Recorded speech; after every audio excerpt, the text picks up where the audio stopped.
wife and I had a very good lunch in a fellowship hall that over a year ago would have been packed with people, but was just a couple of us there, but the food was just as good. I joked with Laurella, I said, I hope I haven't eaten so much food that I fall asleep this afternoon. I'll do my best to stay awake during our presentation. I want to just share again about our presentations being taken as a whole. And we're encouraging everybody that participates in these presentations over the course of last night and today to take this opportunity to invest in your marriage. Use the time to look inside your own hearts and see how God is calling you to love your spouse. The seminar is designed to be taken in its entirety and not in individual topics. They all kind of connect together and fit together. And ultimately, they're designed for individuals to seek how they can improve their relationship by changing what they do inside their own hearts. Let's have a prayer, and we will get into our topic this afternoon entitled His Needs and Her Needs. Dear Heavenly Father, thank you for the opportunity to continue this discussion on marriage and on relationships.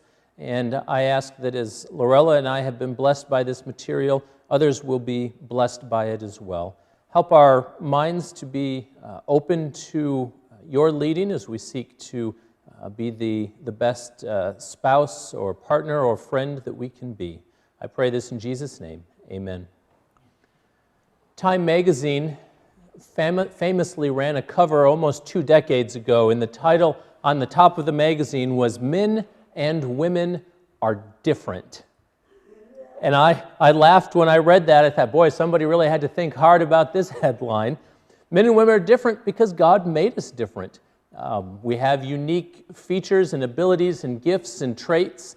And today we're going to discuss some of those differences because I think in understanding what makes us different, that can help us to figure out how best to work together with our unique differences.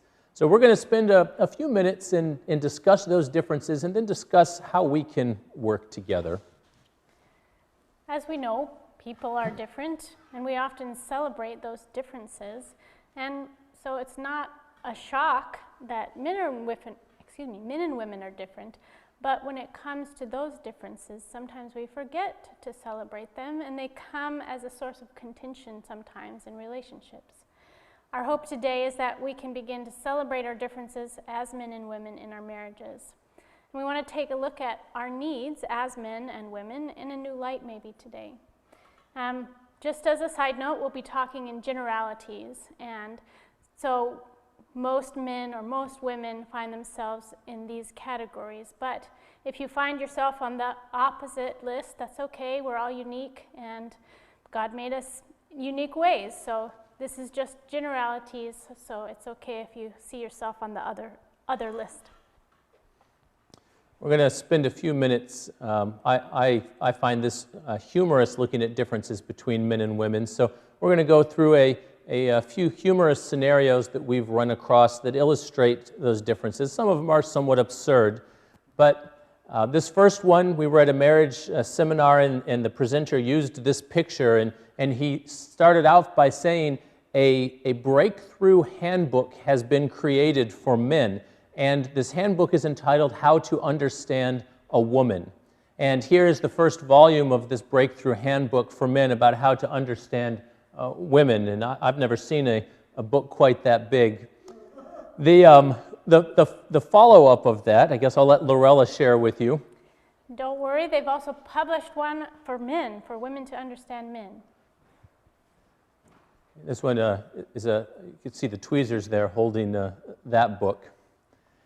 So, like I said before, as these are stereotypes, it's a stereotype that women are much more complex than men, and so their volume would be huge and never-ending of how to understand women, and that men are not complex, and so theirs is tiny. But these are just jokes and stereotypes. Here's a picture that was used to illustrate the difference of the male brain and the female brain. And in this picture, there's a portion in the front that's dedicated in the male brain to sex. There's a portion dedicated to sports and you see in there, there's a section for TV and for food, a section in the back for naps, and a little tiny one behind the ear for romance. And then for the male brain, just behind the eye, there's a small one for attention span, with the stereotype that guys often have a short attention span. And then the joke goes on to say that the female brain is mapped differently. There's a section in there for shopping, there's a section in there for kids, a section for clothes, there's a large section for romance as compared to the little one that is in there for men. And then where men have a very short attention span, they credit in this illustration a small spot behind the eye there for logical thought. And my wife and I have poked fun at each other with that one on a number of occasions. It's often said that women are complicated, and in this comic here, she's written this very complex math equation up on the chalkboard there for the man to look at, and she says, and that, in a nutshell, is why men don't understand women. It's challenging sometimes even to understand ourselves, but God has created us, and each of our brains work differently from others. And all of those things are God-given, and so we would like to just keep looking at some of those needs in maybe a different way. I think Shanti Feldham's research has suggested that even though the stereotype is that men are simple, that maybe that doesn't bear out in research. No, but I wanted to mention, I didn't mention this in our first presentation, but Feldham has also written a couple other very eye-opening books, and their titles just fled my brain, but one is for women and one is for men, about the differences between men and women and understanding each other, and it's very, very interesting. But if you look up her name, Shanti Feldham, and her book titles should come up there. This next one about how men and women shop differently, this is probably very accurate for our relationship. If I go to the store, I know exactly what it is that I want, and I know where it is. And there was a Best Buy ad a decade or so ago that the phrase was, one of the characters said, "We're in, we're out, we're gone." You know, we're going to go shopping, we're going to get in there, get what we need, grab it, and go. And so you go to the start, you grab your thing, you go to the next aisle, grab your thing, to the checkout, and you're out of there. But women stereotypically shop a little differently. And this is a map of my wife shopping at Target compared to mine, and she's the bottom one there. And so there are some differences in the focus and the way we do things. I don't know if that's exactly your route. Pretty close. I want to see what all my options are there. Men and women see differently. So here's an example of how women see color. A nice spectrum there, and I would say this is maybe a limited selection of the color that many women see. And on the opposite side, how men see color. I think it's 5 or 6 categories there. And I'm sure not all men fit into this, but I definitely do. When I looked at that, I said, I don't think I recognize that many colors. Blue and green and yellow, orange, pink, probably not violet. I would maybe go purple. But and not everybody fits that stereotype, but I think it's something that is very much representative of us. I think we've got a couple more here before we get into the meat of our presentation. I like this one. The man's gone shopping. He's got a shopping cart. It's almost filled to the top. And see if I can read it. He says, "Wow, got all of these for only $20.46, and I saved 4 cents on the apples." And then his wife goes shopping, and here's her shopping cart. And she says, "Oh, the usual, got all of these things for only $16, saved a whole bunch of money from coupons and promotions, plus some free gifts, 2 cats, tickets to a movie, 1-year health insurance." Awesome. Men and women shop differently. My wife does a far better job at finding deals and things out there than I do, and that's probably what my shopping cart would look like. Men and women dress differently. This is a stereotype that we see a lot. The woman is there in front of her closet, and it's full of clothes, and she says, "I've got nothing to wear again." And then you've got the man in front of his closet. There's a pair of sneakers and a sweatshirt, and he says, well, that'll do me for a week. And this one I've enjoyed a lot. Here's a man as he's going to get a haircut and what he looks like before the haircut. And then after the haircut, it's been a good improvement, and he paid $15 for that haircut. Here's the lady before she goes to the haircut. And here's the lady after she's gone to the haircut, and it only cost her $275. We also choose differently. The pie graph here says why men choose which soap to use. The red section it says soap. The blue section, it smells good. And I usually am probably just in the red section, it says soap. Just says soap, so we use it. How women choose which soap to use. The advertiser was beautiful. It moisturizes my skin. It contains fancy sounding minerals which may be good for me. My friends use this soap. Or it's expensive. So we tend to look at everything kind of a little differently.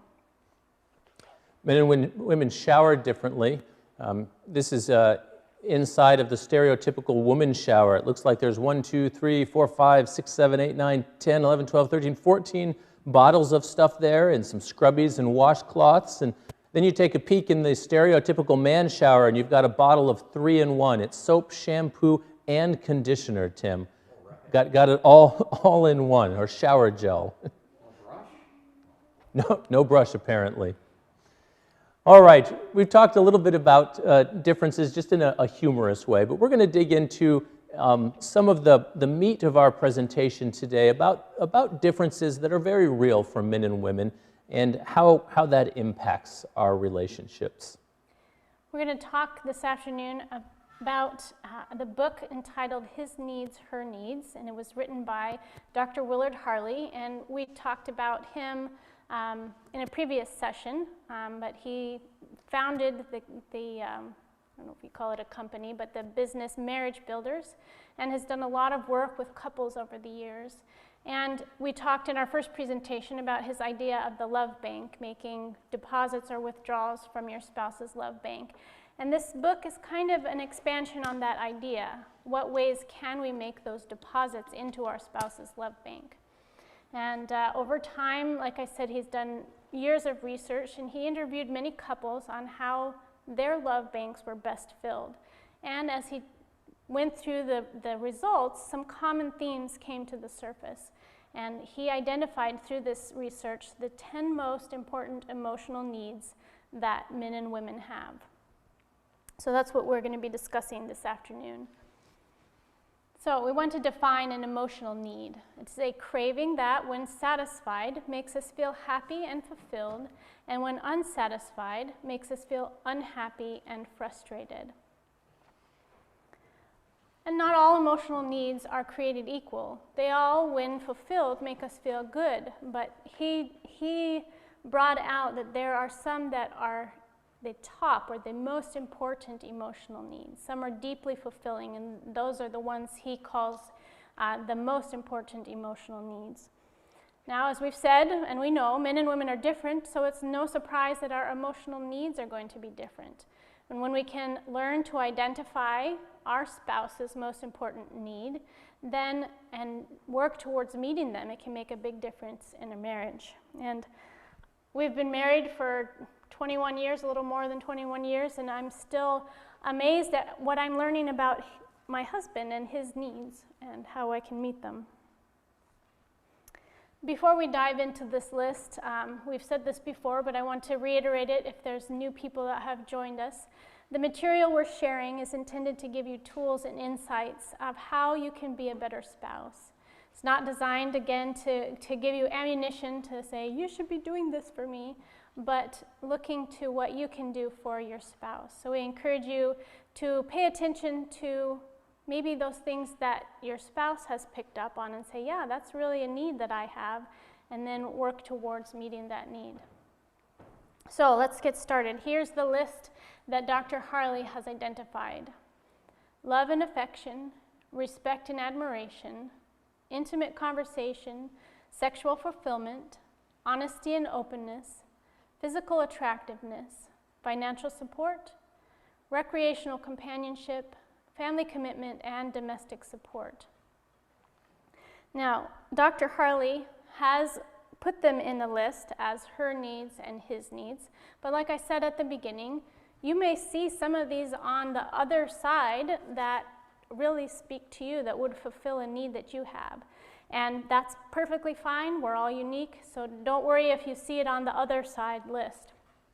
It's just a general thing that in his research that he identified, most men need these things, most women need these things.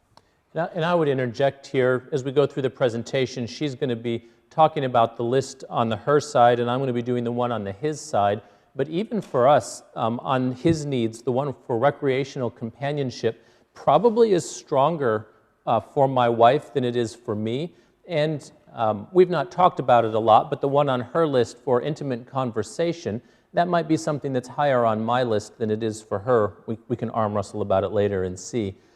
So we're gonna go down the list with me doing the ones that are stereotypically male and her stereotypically female, but with the acknowledgement that she said that it doesn't always stay on one side. There are our needs on one side or the other. That, I mean, our needs are our needs, however they come about. And God has created us that way, so it's not, you know, oh, there's something wrong with me if my need is on the other side. God has created us each unique with our own individual needs. So the first one on her list is love and affection. Love being defined as strong affection for another, and affection being defined as a feeling of liking and caring for someone or something, a tender attachment. This could be showing love through words, cards, hugs, kisses, and other courtesies, creating an environment that clearly and repeatedly expresses love. It's the how of how we show someone that we love them. There's many ways to show love, and so we want to discover what shows love to our spouse if this is one of their emotional needs. It could be taking a walk or bringing home little gifts every now and then, or maybe doing one of the jobs around the house. Maybe a foot massage after a long day at work, or a nice quiet dinner together, or bringing flowers occasionally. Each one would have their own specific things that speak love to them. So communicate about those, and then you can find out what would speak love to your spouse. Have you ever heard the phrase, I told her once I loved her when we got married. If anything changes, I'll let her know? Some of us have heard that. This is okay if your wife doesn't need, or your spouse doesn't need to hear repeatedly those affirmations of love and affection. If this is one of their top emotional needs, they would need to know again and again and again that you love and appreciate them.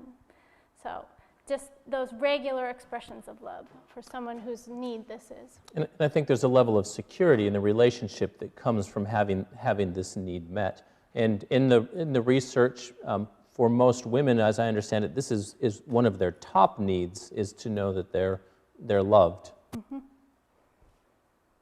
1 Corinthians 13:4-5 says, love does not parade itself, is not puffed up, does not behave rudely, does not seek its own, is not provoked, and thinks no evil. Love is selfless and seeks to serve the other and meet the other's needs. Switching over to the first on the list for men, stereotypically or by research, is respect. And once I thought through this and read the research, it made a lot of sense to me. Respect is defined as a feeling of deep admiration for someone or something. And I put on there, admiration has a similar definition. It's defined as respect and warm approval. Respecting, valuing, and appreciating you or the person, rarely being critical, and expressing admiration clearly and often. According to the research, for most men, more than anything else, what they're looking for in their relationship is to be respected. And I don't know that it was from this book, but I believe it was Shanti Feldham's research that said that for most women, if they had to choose between being loved and respected, they would choose to be loved. And for most men, if they could only have one or the other, love or respect, they would choose respect in their marriage. Now, of course, God's ideal is that both men and women are loved and respected, but asking that either-or question was telling in that most men said, if I could only have one, what I would want is to be respected. We see here respect, it says, many of us have a deep desire to be respected, valued, and appreciated by our spouse. We need to be affirmed clearly and often.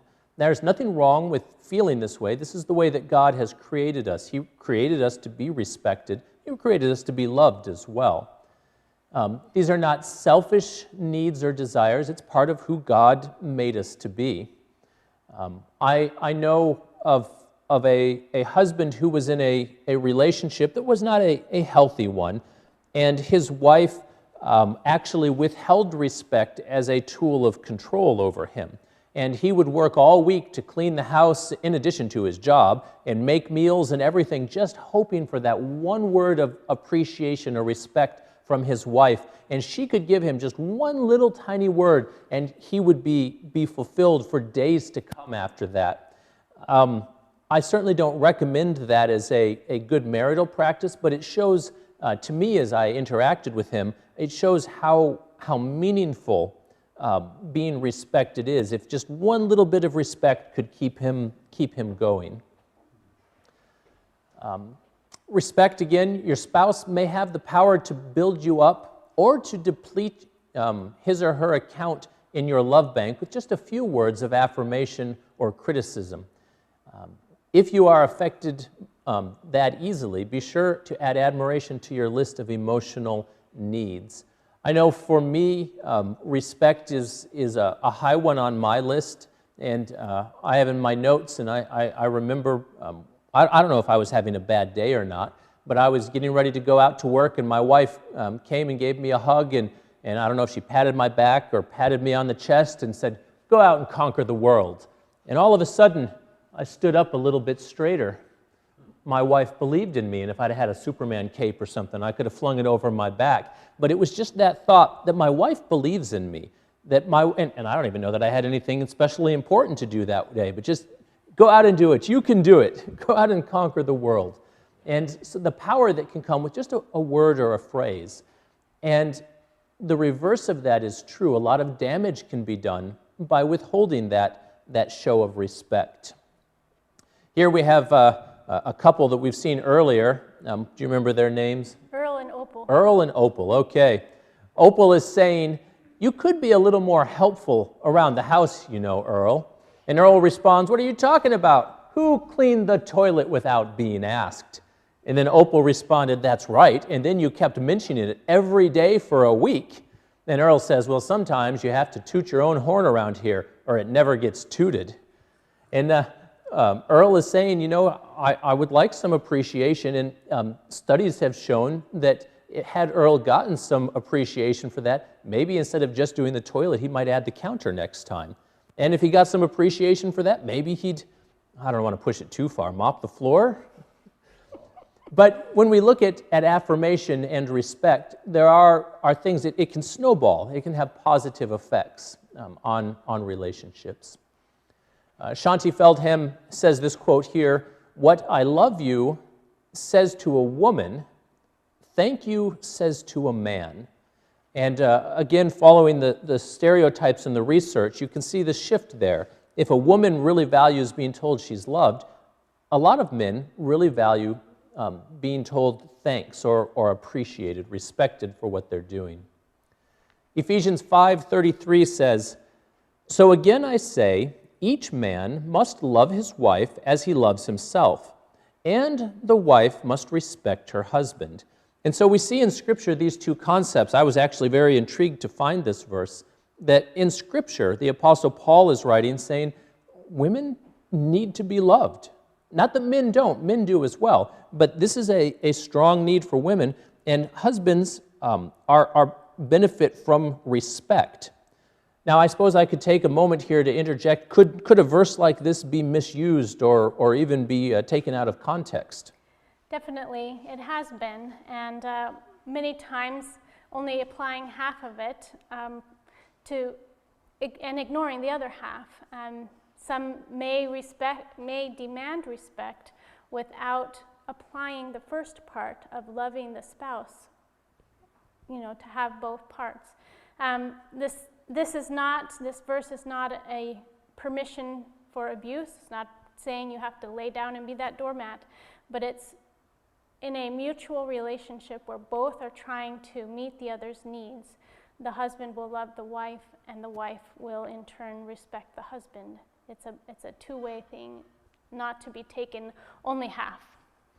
And it's not our purpose in these sessions to go into a lot of dysfunction in relationships, but I will say that if, a wife could do it, but this would be more often a man that would do it. If a man pulls out 3 or 4 words from this verse and says, "You have to respect me, the Bible says so," that's taking the Bible out of context, and I would consider that, among other things, to be spiritual abuse. That's not what this verse is saying. This verse is actually beautiful in what it is saying. It is a description of a healthy, loving relationship.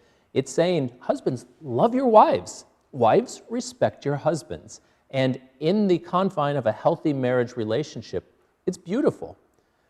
We don't want to spiral down into that abuse side, but we did want to take a moment to say that there are instances where people have misused Scripture, and it's a clear misuse because God does not desire for one spouse to climb on top of the other one or to, have the iron fist beating up the other spouse. And I just wanted to say, too, the phrase, love his wife as he loves himself, if someone is loving another person as they would love themselves, they will be treating them in a way that would encourage love in response, or encourage respect in response. So as he loves himself would bring on that reciprocating respect. Yes. And this last slide on this one flips it around. Husbands, too, need to be told that they're loved, and wives need to be respected. So just because respect is probably for most men number one, and love for most women is number one on their list for most of them, doesn't mean the reverse isn't also true. We all deserve to be loved and respected. Second on her list is intimate conversation. And this is more than just talking, Intimate conversation is a mutual learning about one another while giving undivided attention. This is deeper than fact sharing, like what did you do today and how are the kids? This is deeper than just fact sharing. It's a mutual showing of interest in your spouse's favorite topics of conversation. What did they find important? What did they learn today? What is really speaking to their hearts that they want to share with you? It's also a mutual investigation and an understanding of one another. Here we see, and even though there's some humor in it, I think this is a very serious and good illustration about differences between men and women.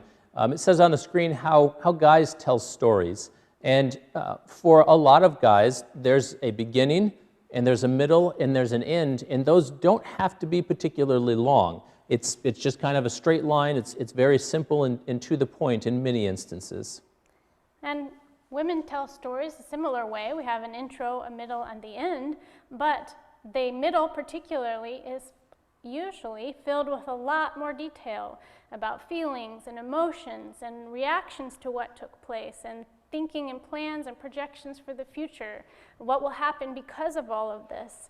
And so it's just the way our brains are created, that some tend to be more fact-based and others tend to be more detailed in their storytelling.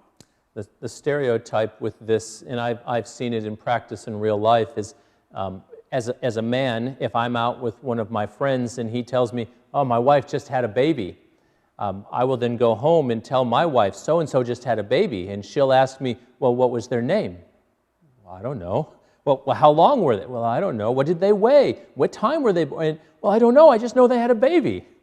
I had a pastor who humorously recently sent me a text message after his baby was born, and he said, "All the wives are going to want to know this, so I am going above and beyond." And the baby was born at this time, and this is how long it was, this is how much it weighed, and he had all the details, and I went and shared it to my wife, and she said, "And what was the baby's name?" "Oh, you forgot to tell me that part." He didn't make that into the list. So he was going above and beyond, but he still missed one important detail. Yeah. Les and Leslie Perot in Meditations on Proverbs for Couples have said, men focus most of their communication on report talk, the gathering of information, while women focus on rapport talk, building of camaraderie or relationship. Now, it generally doesn't come as naturally for men to engage in intimate conversation, but it can be learned, and we just encourage you, if this is something that is important to your spouse, to try and build that skill. But we do want to caution you to avoid these behaviors. Here a couple is out for a date together, and she's looking there at him, looking at his phone instead of at her. And so she says, "Do you mind if I strap your PDA to my forehead so I can pretend that you're looking at me when I talk?" That does not let her know that he's even interested in being there, let alone interested in wanting to talk to her. So we want to avoid that kind of scenario. And here's another one. My wife, it says on this meme, my wife has an odd way of starting a conversation. She always begins by saying, "Have you been listening?" Hopefully this isn't one of us, right? It's a reminder of what we talked about this morning for those of you that heard our second session of this series, which is important to give undivided attention, to let the other person know that we are listening to what's taking place, what's being said. And this one I find funny. It says, "Why does my wife always wait until I'm at the opposite end of the house before she begins asking me more?" I'm guilty of that. I will forget, you start talking about something and you start walking the other way, or I didn't pause to get his attention first, and he's going and doing something else, and I'm still talking. So I'm guilty of that one. But we can't expect a meaningful conversation if the other person's in the other room. So we want to, again, be respectful of their time and ask when a good time would be to sit down and talk, and wait until you have their full attention before engaging in that intimate conversation, or at least attempting to engage in that intimate conversation. James 1:19 says, "So then, my beloved brethren, let every man be swift to hear, slow to speak, and slow to wrath." Meeting the need for intimate conversation involves learning to listen more than we talk, and knowing when to speak, when not to speak, as well as speaking in love, letting them know that you're interested in what they have to say. That builds that relationship. Here we have Earl and Opal again, and Opal's sitting on the couch. Earl comes up and says, "What's the matter, Opal?" She says, "Oh, nothing." Earl says, "Oh, that's good," and he starts to walk away. She sits there looking at him and says, "You know very well that 'oh, nothing' does not mean 'oh, nothing.'" So she's not really making it easy for him. He came and said, "Is something wrong? Do you want to talk about it?" But she didn't take that opportunity. If you want real conversation, be real about it, and don't beat around the bush. Don't make them have to work to get it out of you. Help to make it easy for them to want to talk to you. The second one on the list for most men is sexual fulfillment, right after respect. This is one that's high on their list. And we have found that dealing with the topic of sex is probably one of the most challenging topics in marriage. And we don't have a full session on this topic, but I anticipate in the future we will develop one. But we define the sexual fulfillment as a sexual relationship that brings out an enjoyable sexual response in both of you that is frequent enough for both of you. And so part of what that says is there's a lot of room for each individual couple to determine what is fulfillment in this area.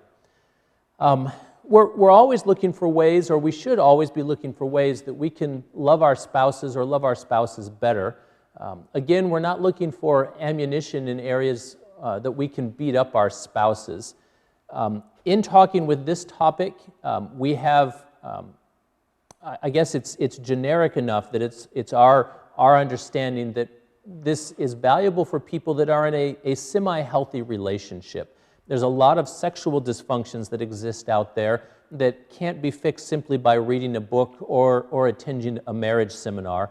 And I guess where I'm going with that is that there are certain marriage situations where if sex is not currently present in the relationship, you need to seek help of a professional before you could get to a point where that is reintroduced into the marriage relationship. And so I will say that caveat before going further into this. And I guess I'll throw one other thing in.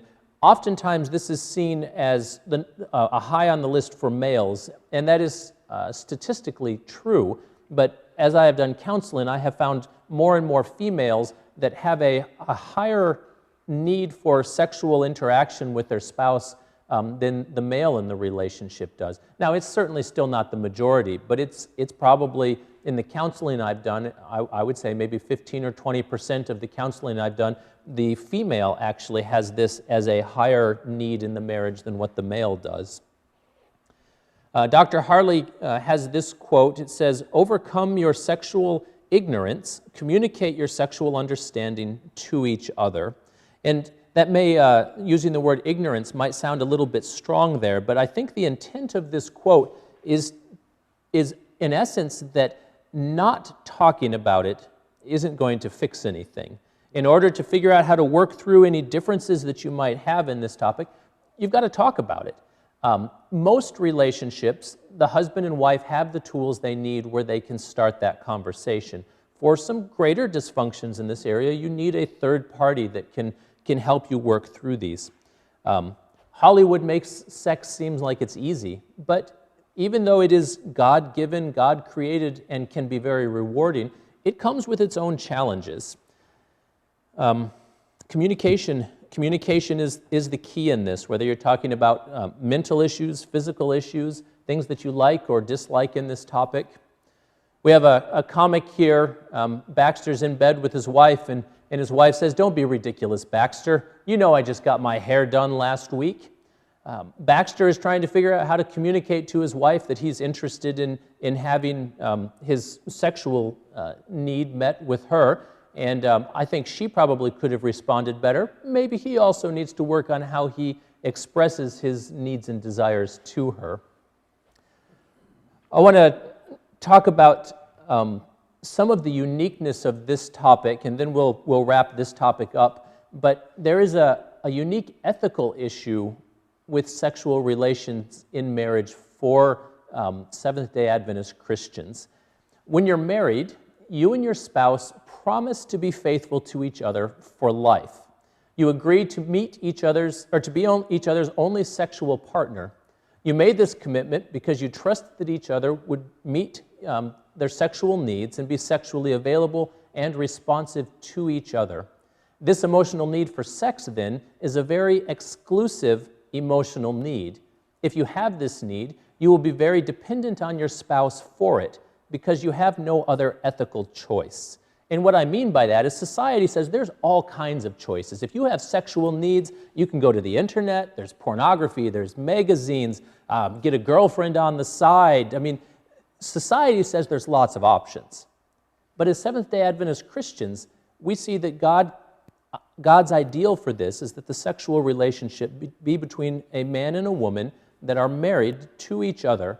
And so the only way to have this need met is with your spouse, which encourages the importance of communication on this topic. Proverbs 5:18 and 19 says, "Let your fountain be blessed and rejoice with the wife of your youth." Laurella is the wife of my youth, even if she's a little hobbled today from her injured foot. "As a loving deer and a graceful doe, let her breast satisfy you at all times and be enraptured with her love." God did not design either one of us to fulfill this need anywhere we felt like it, but to fulfill it from the confines of our marriage. And I think here's a quote from Jill Reinick, and this is a quote that has some challenge to it. And again, I say this quote in the context of a relationship where there is communication that allows for this to happen. It says, "A wife may demonstrate her love," and it could be a husband, if the wife has the higher sexual need in the relationship. A wife may demonstrate her love in innumerable other ways, but it is often negated by her rejection or lack of enjoyment of sex. You may be a good housekeeper, a gourmet cook, a wonderful mother to your husband's children, but if you turn him down consistently in the bedroom, oftentimes those things will be negated. To a man, sex is the most meaningful declaration of love and self-worth. And I've said this can go both ways. I had a lady sit down in my office years ago, and she was clearly a little bit uncomfortable, but what she basically had come to tell me is it was her understanding that men always had a huge sex drive, and she says, I am more interested in sex with my husband than he is. And what am I missing here? What am I not doing right? Why does my husband not love me this way? And if she read this quote, she would say that you could replace a wife with a husband, etc., because this is how she felt. And so when we look at this, if your spouse, regardless of whether you're married to a male or a female, your spouse, if this is one of the greatest needs, emotional needs in the relationship, it's good for you to figure out, how can I be in a comfortable place to meet this need? And yes, Tim. I'm thinking, it's not that sex isn't a bad thing, but you do actually eat 3 times a day. So I don't know, a good cook is not a bad thing. I'm just making that point, just quick there. Okay, I'm going to have to digest that one a little bit. To give a little balance to this one, here's a comic, and the man is seeing his wife is home from work, and he's happy to see her. He's got his back against the wall, his arms are crossed, and he says, you're home from work early. Elliot, their son, won't be home for 45 minutes. You know what I'm thinking. And she responds, if you're thinking you should clean the oven, then yeah. I think timing is everything. This is a need that it is healthy and a healthy relationship is met, but the timing needs to be considered for both the husband and the wife. And I would like to suggest that my timing has always been perfect, but I know better. I'm not even going to suggest that. But it's part of the relationship growth as we figure out the best way to express our love for each other. And I did want to say one more thing about timing. Timing is important at certain times. And one of those times is when your wife has just had a baby. And I know that as you watched the pregnancy progress, you saw many changes in your wife, but the birth process and all the changes afterwards are even greater. And I just want to remind husbands that your wife has gone through one of the most draining times in her life, physiologically changing her as well. Hormones are going to be crazy, and being a mother changes a woman permanently, both mind and body. And so I just encourage you to be patient as you navigate a new normal in this area of your life. But also to wives, this isn't permission to ignore or push off the needs of your husband either. So as time allows and you adjust to the newness of motherhood, parenthood, to find a new normal in this area. All right, number 3 need on her list is honesty and openness. And this is giving accurate information about your thoughts, feelings, habits, likes, dislikes, personal history, daily activities, and plans for the future. In an earlier presentation, I challenged you to accept the policy of radical honesty, being transparent about whatever's going on in your life and not having nothing to hide creates an environment of trust and feelings of security.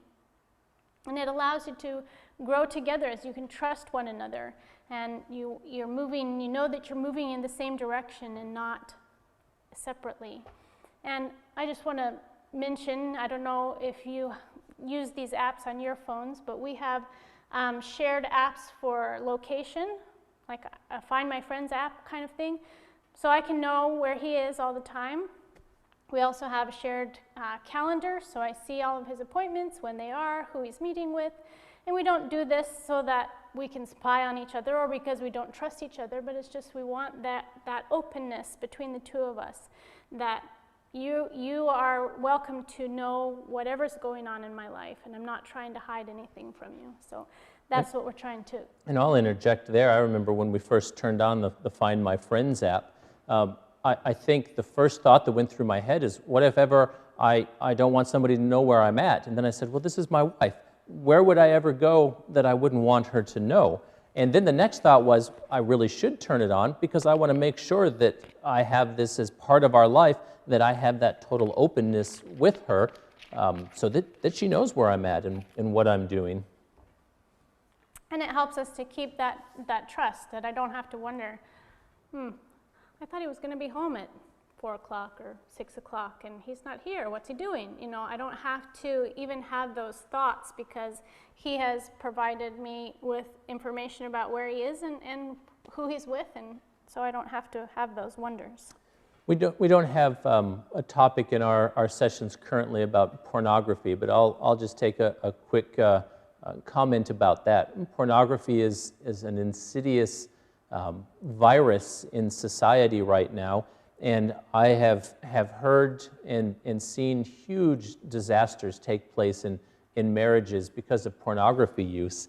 A number of years ago, I found a company called Covenant Eyes that makes software, and I chose to voluntarily install it on my electronic devices, and by my choice, she gets a report, I don't remember if it's daily or weekly, of my internet usage.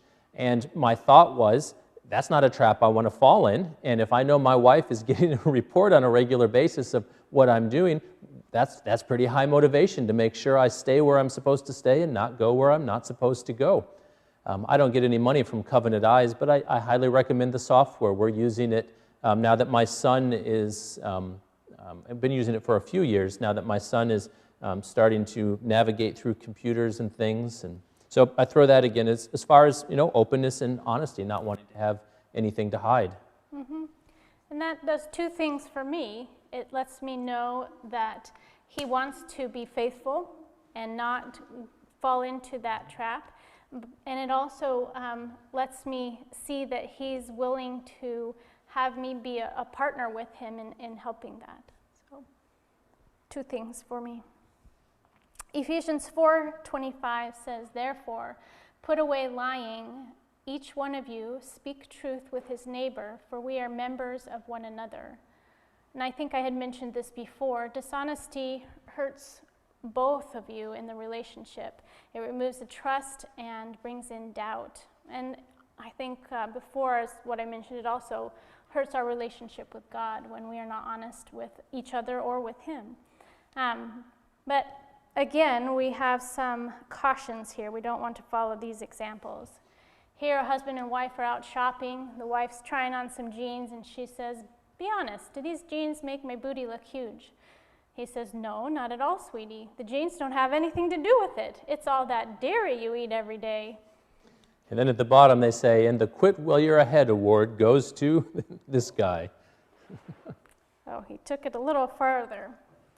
And here's Earl and Opal again, and Earl's reading the newspaper. Opal comes up and says, do you really think my hair is getting thin?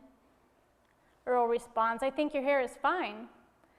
Opal says, fine? Do you mean fine as in thin and wispy, or fine as in full and healthy? And Earl says, I mean fine as in now is a fine time for me to take a walk. It was challenging for him to know how to answer that honestly. And the last one here, husband and wife again, she's trying to decide which dress to wear, and she asks her husband, which dress makes me look thinner, the blue or the red?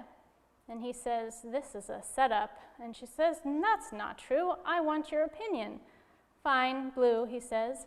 So I look fat in the red dress, she asks. It was a setup.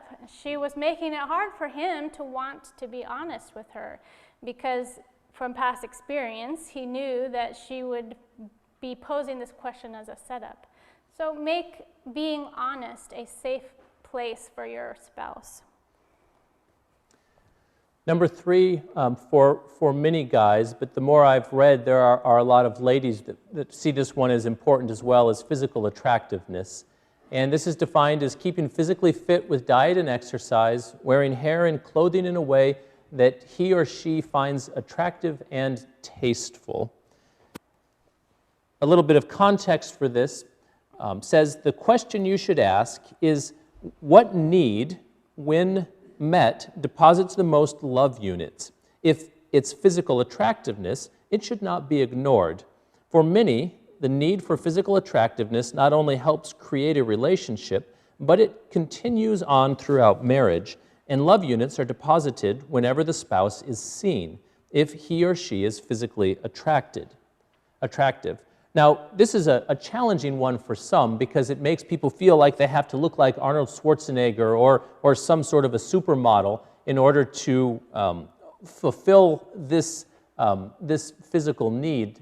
And I would say that that's not what this is talking about. This is not saying that you have to reach some sort of an unrealistic standard that Hollywood has put out there, that the Hollywood people don't even live up to.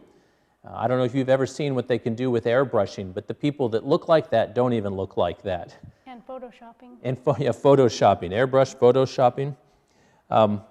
Some of us think if our spouse has physical attractiveness as one of their needs, well, what do I do if that ship has sailed? What do I do if I'm no longer looking the way I did when I was 18 or 20 or 22? And I think we have some evidence in Song of Solomon that shares a little bit of light on this. And I'm going to read from two passages. The first one is Song of Solomon, chapter 4, verses 1 to 5, and then chapter 7, verses 1 to 8. And it reads, "Behold, you are fair, my love. You are fair. You have dove's eyes behind your veil. Your hair is like a flock of goats." Now that's a big one, guys. If you want to really impress your wife, tell her hair is like a flock of goats. "Going down from the mountain of Gilead, your teeth are like a flock of shorn sheep, which have come up from the washing, every one of which bears twins, and none is barren among them. Your lips are like a strand of scarlet, and your mouth is lovely. Your temples behind your veil are like a piece of pomegranate." Apparently that was a good thing, to be like a piece of pomegranate. "Your neck is like the Tower of David, built for an armory, on which hang 1,000 bucklers." Apparently she's got a big neck. "All shields of mighty men. Your two breasts are like two fawns, twins of a gazelle, which feed among the lilies." And then chapter 7 gives this description. Solomon looking at his wife here. "How beautiful are your feet in sandals, O noble daughter. Your rounded thighs are like jewels, the work of a master's hand. Your navel is a rounded bowl that never lacks mixed wine. Your belly is like a heap of wheat encircled with lilies." I've not tried that one. I don't know if ladies like to have their belly be referred to as a heap of wheat. I won't try that one. "Your twin breasts are like two fawns, twins of a gazelle. Your neck is like an ivory tower. Your eyes are pools of Heshbon by the gate of Bath Rabbim. Your nose is like the tower of Lebanon, which looks towards Damascus. Your head crowns you like Carmel, and your flowing locks are like purple. A king is held captive in the tresses. How beautiful and pleasant you are, O loved one, with all your delights." Now, archaeologists have recently uncovered a picture of Solomon's wife based on the description here, and this is the picture that they have found. You can see you've got the Tower of Lebanon for the nose there, you've got the flock of goats for the hair coming down, and the tower with all of the bucklers hanging on it. And is that honey? Honey dripping, yes. Oh, honey, it looks like Winnie the Pooh is there. I don't know. Catching the honey? It is Winnie. I've never noticed that before. This is somewhat humorous, this illustration, but you read Solomon's description of the woman that he loves, and the author who drew this picture said, this is one goofy-looking woman. But what it really means to me as I read through it is we are attracted to who we are attracted to. God has made each one of us different, and we are who God has made us. And Solomon looked at this beautiful woman with a large nose and a long neck, and he said, I find this woman beautiful. And he loved her. And so when we are choosing a spouse, choosing a mate, I've chosen to love Laurella. She has chosen to love me. And for us to look as good for each other as we can, this comic here has the wife standing before her husband, and she says, "Explain to me why you dress nice for coworkers you hate, and then come home and dress like a slob for the woman you love." Whether you're a man or a woman, if this area is one that is important to you, it's good for us as a spouse for me to say, you know, should I present myself to my wife in a way that she won't look at me and go, boy, it looks like he's just been changing the oil, and he's that way all day. Sometimes Sundays are that way, but present ourselves in ways that our spouse can find attractive. And again, just another side note for those with young children at home, whether it's dad staying home or mom staying home, recognize that your spouse has likely been pulled in a bazillion directions all day, meeting the needs of the children, and some days are more challenging than others. So just bear that in mind. If some days you come home and your spouse is a little disheveled, just be patient with them and remember that they've struggled that day. But not an excuse to let yourself go, but to just be aware of that.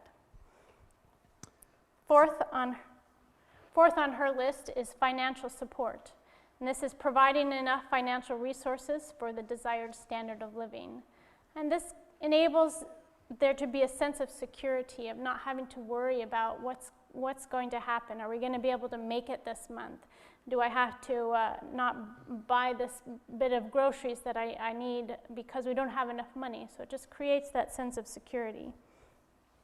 Now, in this area that must be balanced, of course, there has to be work to earn the living, but we want to balance that with the family life as well. So part of it is avoiding travel and working hours that are unacceptable to your spouse. You want to find that balance between financial support to support the life, but not so much that it takes you out of the relationship. 1 Timothy 5:8 says, "But if anyone does not provide for his own, and especially for those of his household, he has denied the faith and is worse than an unbeliever." God does call us to take care of our families financially. We also need to take care of them emotionally. So if this is one of your spouse's top emotional needs, something that may need a little bit of what's the word I'm thinking of, communication or working out to find that balance. Here we have Helga again. She's talking to her daughter. She says, "Remember, when choosing a husband, money can't buy happiness." And then she thinks for a minute, "But on the other hand, neither can the lack of money." And money is said to be one of the top sources of disagreement or contention in marriage. But we challenge you to remember again, you're on the same team. We want to find ways that help our team function well. And communication is a key in this area as well, to find what's going to work to meet the needs that we have, but not create the need for someone to work so much that we can't maintain the family environment we want also. So work together to find out what will work for both. And another side note, if this is really a struggle in your relationship, there's a lot of good resources out there, Christian financial resources that can help you build a plan if you're finding it hard together to find what works for you. There's good resources out there, so I encourage you to seek them out. On his list, or his needs, number 4 is recreational companionship. And this is one that is important to me, but as I think I mentioned before, this is one that's probably in our relationship something that is higher for my wife. I enjoy a number of recreations, whether they're inactive, like watching other people play football, or active, like biking or hiking. I think I have in my notes shopping, but that's probably one of your hobbies. But my wife very much enjoys if I take the time and initiative to plan to do something with her, whether we go to the nature preserve and we walk around and look at the ducks, or whether we go shopping and walk through the endless clothing aisles, or we go down to the place in Madison that has the domes with all of the plants and things in them. Whatever those different options are, for me to take the time to plan and then spend that time with her, that is something that speaks I love you to her, that she is very much fulfilled with that. Recreational companionship is defined as developing interests in your spouse's favorite recreational activities, learning to be proficient in them, and joining them in those activities. I was born and raised with a curse coming from Northwest Ohio, just south of Detroit, Michigan, of being a Detroit Lions fan.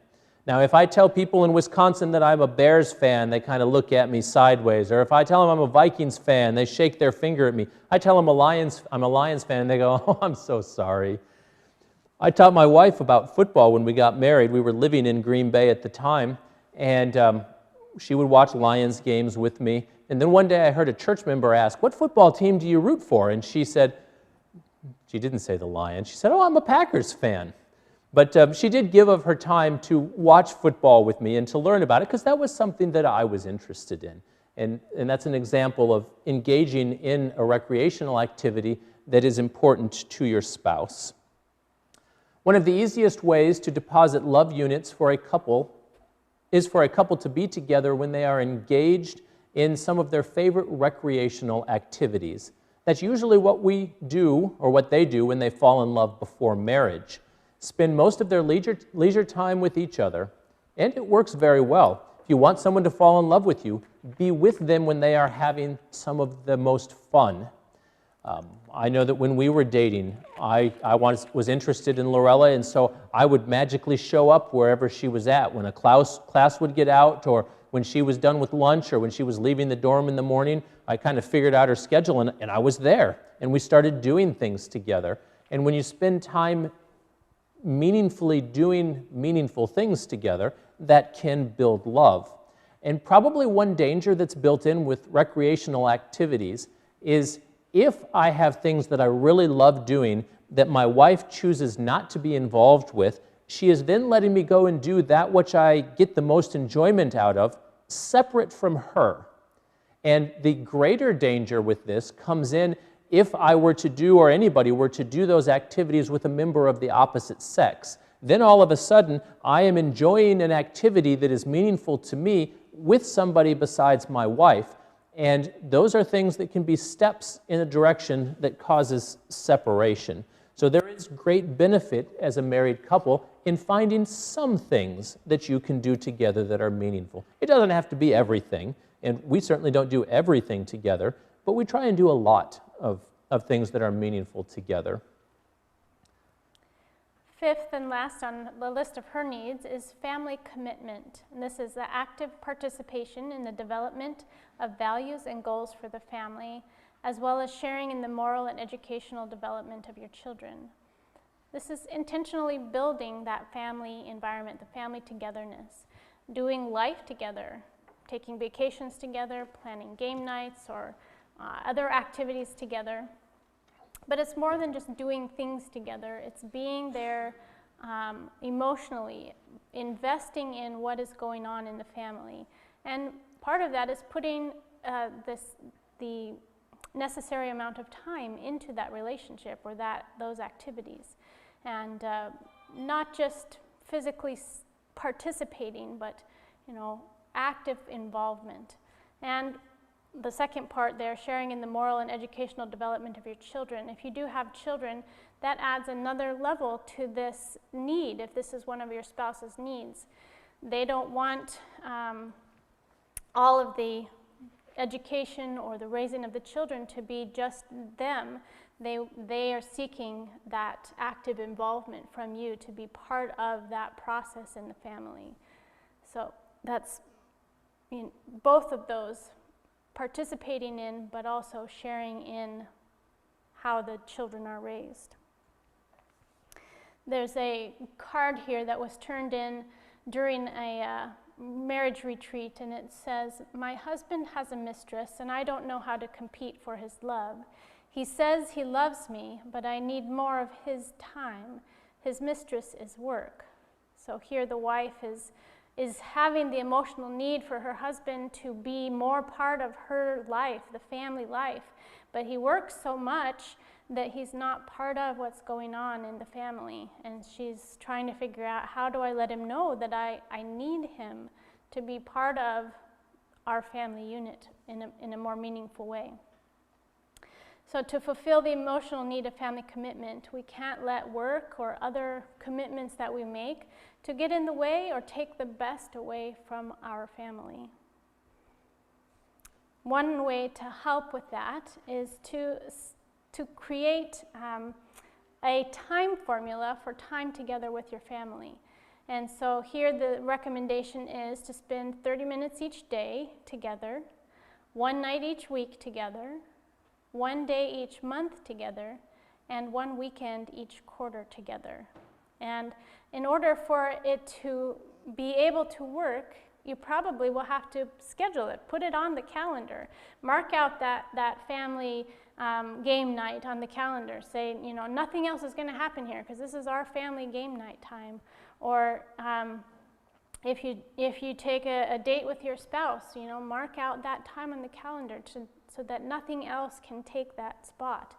It may look overwhelming and impossible to spend that much time together, but I promise you the dividends that you will find by intentionally planning out and blocking off specific family time will be priceless. You won't regret having made that decision to put family time as a top priority.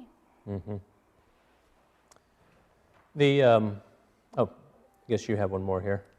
Yes, I mentioned a date night with your spouse, so we just had here some boundaries for dating your spouse, and yes, we encourage you, even after you're married, to continue dating.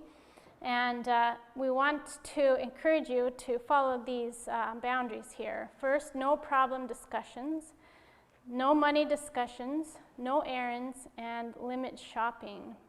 The reason we say these boundaries is we want to keep that time for focusing on either reconnecting or staying connected in your relationship. When we do these other things, we're not working on our relationship. We may be working on things that need addressing. You do have errands to run, and you do have to get the groceries, but try and find ways to do, or times to do that other than when you're working on your relationship with your spouse. It's a time to focus on I was going to say remembering, but that's not the word I want. Getting to know each other more and continuing to deepen that friendship, that relationship that you have.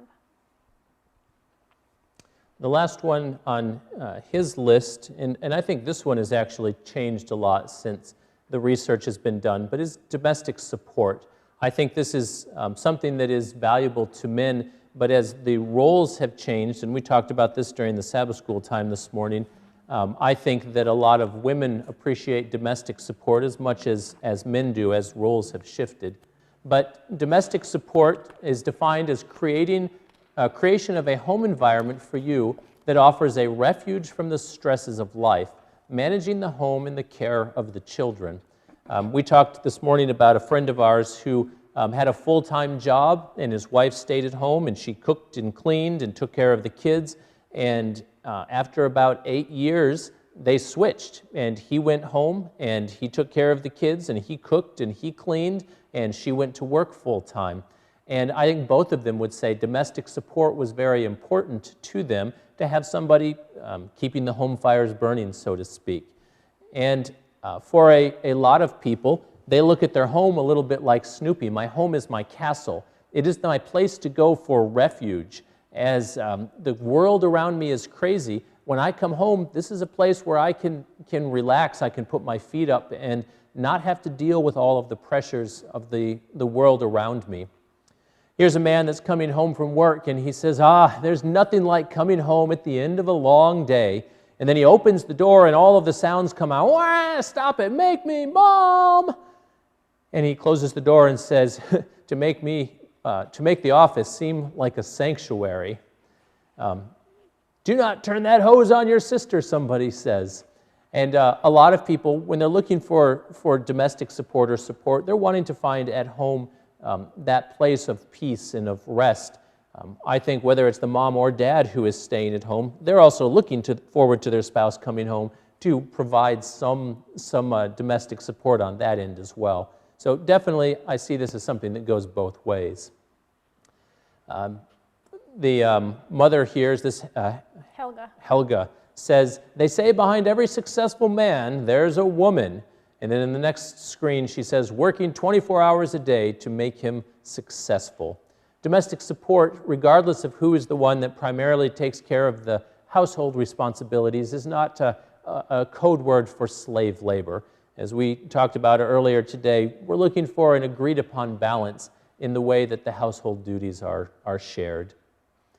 Proverbs has 2 verses here, this one in 21:19 that says, "Better to dwell in the wilderness than with a contentious and angry woman." And the other one is, "A continual dripping on a very rainy day and a contentious woman are alike."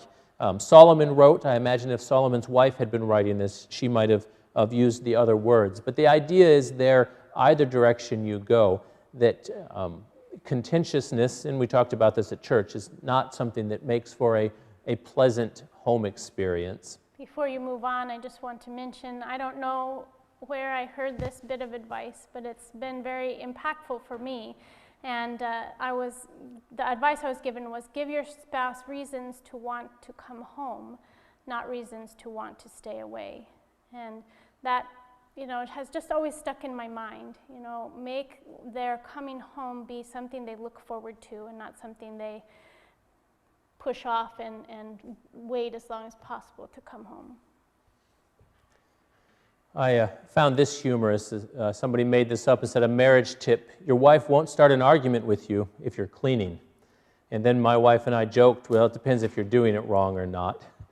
And then this one, no man was ever shot while doing the dishes. I don't know, Tim, if that is verified, but I believe it's probably true. Not shot while doing the dishes.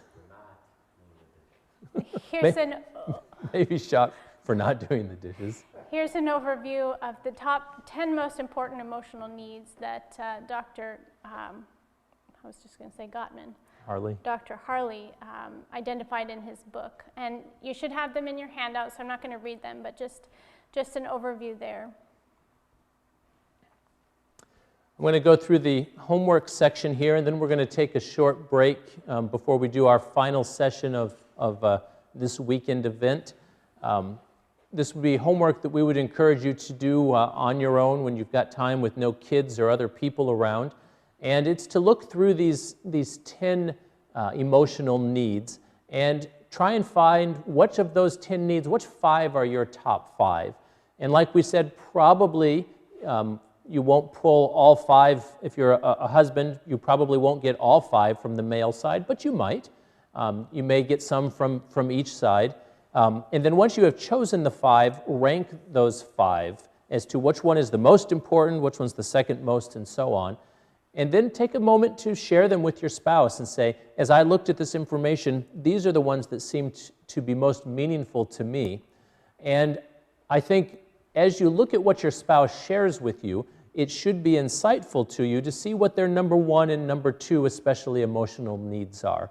For instance, if my wife is, like many women, in love, being loved is her number 1 emotional need, then I need to find ways that I make sure that she knows in a way that she understands that I love her.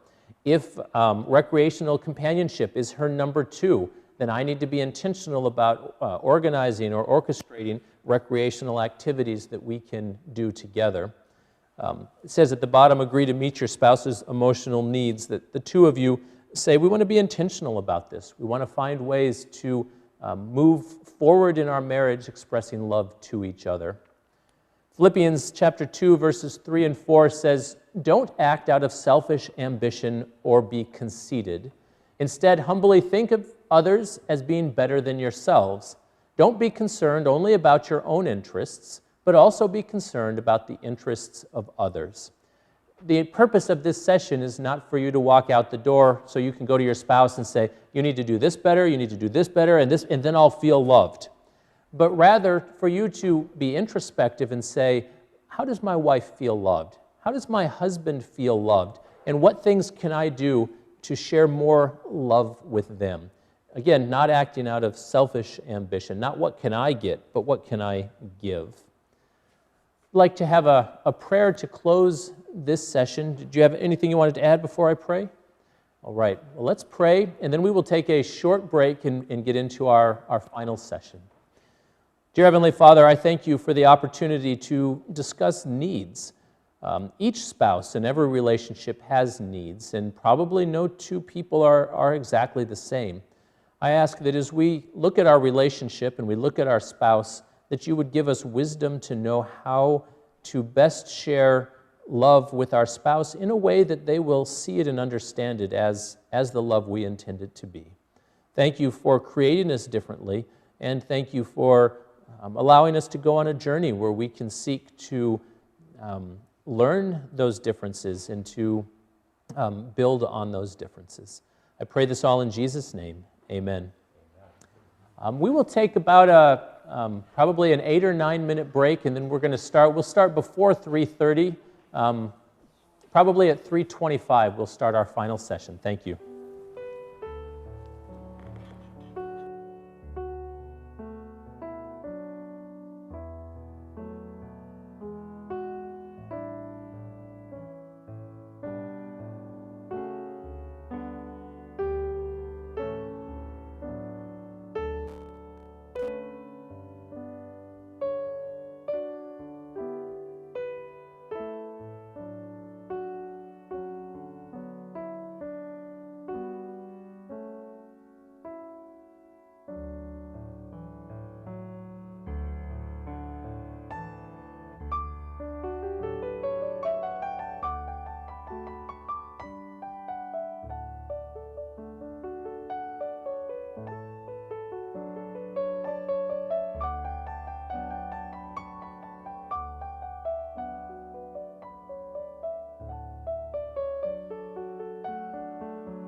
All right, welcome back to our final session for this weekend. And this final session, we're dealing with conflict resolution. And this is probably our shortest session of all the ones that we've had, which may be good at the end of the long weekend. But being able to deal with conflict in a healthy way is a key to any relationship, especially marriage. And as I said, I believe last night, this conflict is not a sign of a bad relationship, but knowing how to deal with conflict is really what the issue is. Let's bow our heads and have a word of prayer. Dear Heavenly Father, thank you for the opportunity to continue to grow our relationships and to learn. And as we spend some time dealing with conflict and conflict resolution, we ask that you would speak to our hearts in this area and help us to learn some skills possibly that we've not seen before that will help us to deal with conflict when it arises in our relationships. I pray this in Jesus' name, amen. We start with a comment, and apparently this lady's name is Maxine, and she says, "Never go to bed angry." Probably many of you have heard that, but then I'm not sure I can agree with the rest. She says, "Instead, stay up and plot your revenge." And I'm not quite sure that's the advice we're looking for, but that's what a lot of people feel. When there is conflict, how can I get the other person? How can I come out on top and push the other person down? But that's not what builds strong relationships or strong marriages. Here we have this couple. He looks like an Iggy. I don't know what his name is. She actually looks like an Irma, but Irma's somebody else in another one, right? She says, "I support recycling bottles, cans, and paper, but what good does it do to keep recycling arguments?" And I think she's on to something. And a lot of people in relationships, they do just that. When an argument comes up, and they can't win that one. They then go to the next argument and the next argument. And the longer you're married, if you don't solve the argument, you come up with a long list of things you can fight about. And that actually makes things more confusing instead of making things simpler. We've got a video clip I want to share. I don't know what television show it came from, but it's a humorous, what? Malcolm in the Middle, okay. And it's a humorous example of what happens when things get out of control and an argument can escalate.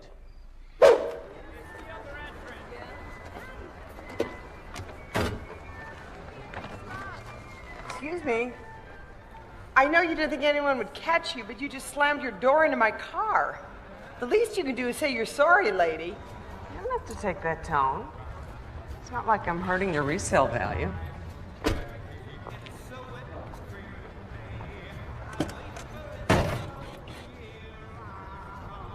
I'm sorry.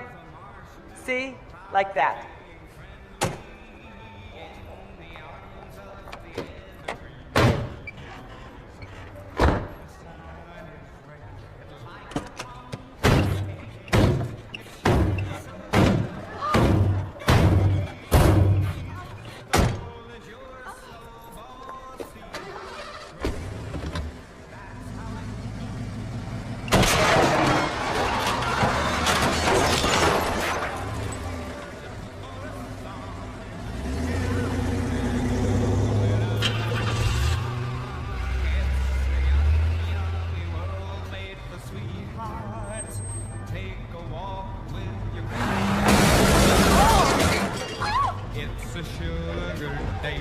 What if spring is late and winter it's a marshmallow world?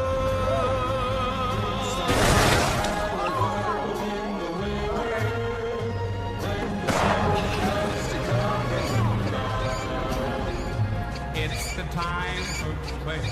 It's the whole year round.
I just lost control.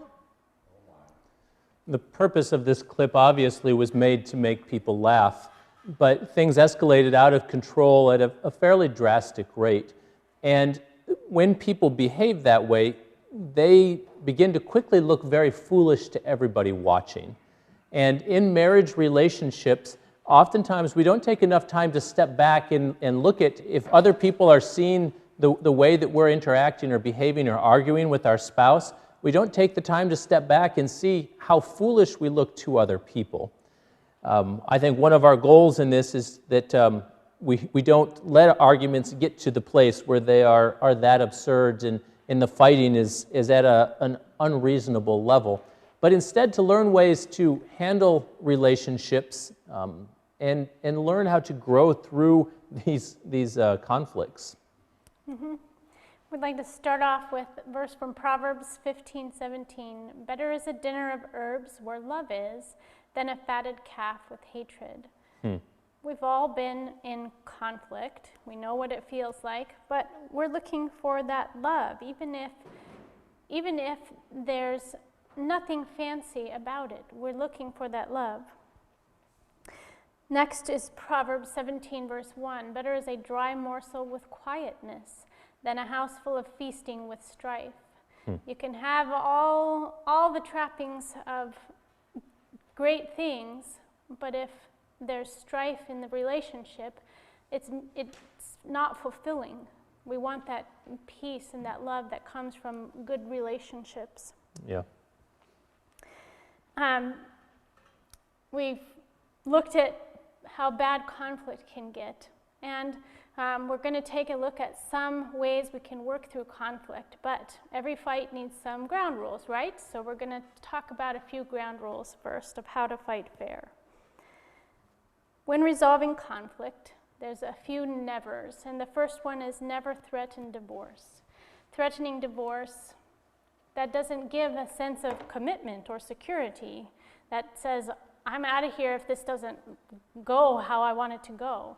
We bring in doubt, not able to trust each other, and it does not make you want to work with the person who said maybe we should get divorced. That just kind of takes it up to a whole different level, and you're questioning whether they're committed or not. Next one is never confront in public. This brings on embarrassment, brings up defensiveness and hurt. And really, it's not a safe place to share deep things that you need to discuss. So never confront in public. Next, don't nag. Nagging doesn't foster positive feelings. You know that when you're nagged about something, it's kind of that grating feeling in the background. I don't want to do what they're saying. I don't want to do what they're saying because that's just irritating. So it doesn't create that environment that is conducive to wanting to work with that person that may be nagging you. Next is never verbally attack. Again, this brings up defensiveness and negativity, and even maybe disrespect and hurt back and forth in the relationship. And last on the list of nevers is never resurrect the past. This distracts from the issue that you're currently trying to work on and doesn't give evidence that forgiveness has happened between the two of you. And if you keep bringing up past things, you're not able to make forward progress and make improvement, moving in a more positive direction. Yeah. So that's the list of nevers. I would say with that resurrecting the past one, if you're bringing the past up, it's hard for your spouse to believe that you've truly forgiven them for whatever is in the past, because you're bringing it up again, which in essence is saying, I haven't forgiven you for that. And it doesn't give hope that on what you're currently working on, you're going to be able to get past and make improvements on either. Mm-hmm. So now we're going to move to the always category. Some things to always do when resolving conflict. Ask permission to address the conflict. That may seem a little silly at first, but it's really not. You're saying, I want to take this issue seriously. I would like to deal with this issue. And so I would like to arrange a time and a place where we can have this as our goal. We're going to address this issue. We're going to work on it and try to come to a resolution.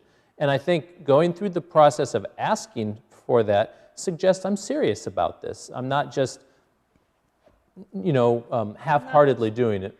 Not just wanting to start an argument. You're not just wanting to start an argument. Next, invite God to be part of your discussion. If you are both in a place where you have a strong relationship with God, probably you can pray together as you start this discussion. If you're not in a place where you can do that, maybe only one of you is. You can pray by yourself before you go this direction. Either way, God is desiresome of helping us to work through these issues and solve these issues. Be willing to admit when you're wrong.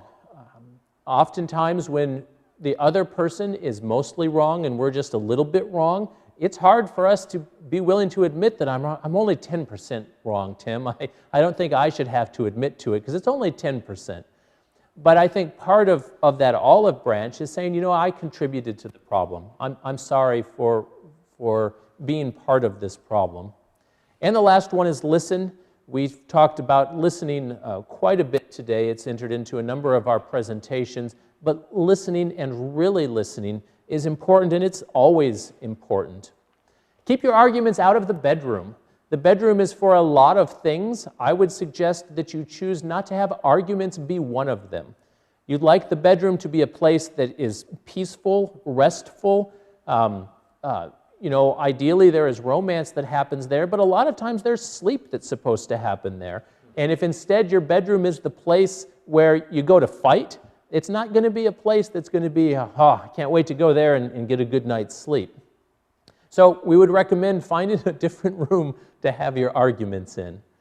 And stick to the subject. We're going to go through the 10 steps for resolving conflict, and that is one of the ones that they talk about. Don't try and solve everything at once. Figure out what the issue is and focus on that. Stick to that subject.